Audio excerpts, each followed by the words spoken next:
Sejak kecil, sang ayah tumbuh dalam kemiskinan yang keras. Baginya, semua kesuksesan harta dan karier yang ia raih sekarang adalah buah dari penderitaan masa lalu. Pengalaman itu membentuk keyakinannya. Kesusahan adalah guru terbaik. Anak sulung dari pernikahan pertamanya dibesarkan dengan serba dimanjakan. Hasilnya justru mengecewakan. Ia menyebutnya kegagalan besar. Karena itu, ia mengambil keputusan ekstrim. Anak bungsunya harus dididik dengan cara sebaliknya. Hidup sederhana, serba kekurangan, tanpa tahu kenyataan sesungguhnya. Lingkungan tempat anak itu tinggal tampak kumuh dan biasa saja. Namun di baliknya tersembunyi sistem pendidikan yang sangat terencana. Koki, pengawal, pengasuh, guru, hingga pakar pendidikan profesional, semuanya menyamar sebagai warga biasa. Bahkan sosok nenek yang menemaninya bukan keluarga kandung, melainkan ahli pendidikan ternama. Tujuan mereka satu, membentuk mental baja, ketahanan hidup, dan kecerdasan menyeluruh. Tanpa disadari sang anak, kemampuan bahasanya lemah, maka kebetulan ia selalu bertemu orang asing yang mengajaknya berbincang dalam bahasa asing. Pertanyaan sederhana, percakapan ringan, semuanya telah diatur sebagai pelajaran harian.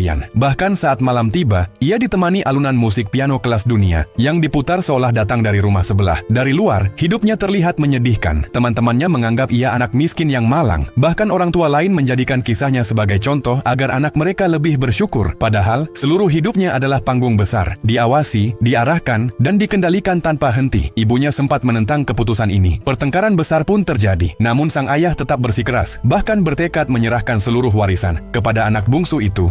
Akhirnya, sang ibu bertahan meski mendapat penentangan keluarga. Kasih sayang kakek dan nenek hampir menggagalkan semuanya. Melihat cucunya hidup susah, mereka tak kuasa menahan emosi. Di hari ulang tahun, kebenaran hampir terungkap. Tangisan, kenangan masa lalu, dan kemarahan bercampur jadi satu. Namun sang ayah segera menghentikan situasi itu. Pesta berakhir pahit, dan kakek nenek dipaksa pergi lebih awal. Tahap pertama dianggap berhasil. Anak itu benar-benar percaya bahwa dirinya berasal dari keluarga miskin. Langkah berikutnya pun dimulai. Seluruh tabungan keluarga, jumlah yang sangat kecil, diserahkan kepadanya untuk mengatur pengeluaran rumah. Ia belajar berhemat, menawar di pasar, berbicara dengan orang asing, bahkan memecahkan soal matematika demi mendapatkan bahan makanan gratis. Orang tuanya mengira semua itu dilakukan agar ia bisa membelikan sepatu baru untuk ayahnya. Namun kenyataannya berbeda. Uang itu justru digunakan untuk membeli sebuah tablet. Keputusan itu menjadi pukulan besar. Sang ayah merasa seluruh pendidikannya gagal, namun kebenaran segera terungkap. Tablet itu dibeli karena bisa dikembalikan dalam 7 hari. Anak itu hanya ingin merasakan kesenangan yang selama ini ia tahan. Setelah puas, ia berniat mengembalikannya. Meski lega, sang ayah sadar satu hal. Pemahaman anak itu tentang kemiskinan belum sepenuhnya matang. Maka fase pendidikan berikutnya pun disiapkan. Lebih keras, lebih kejam.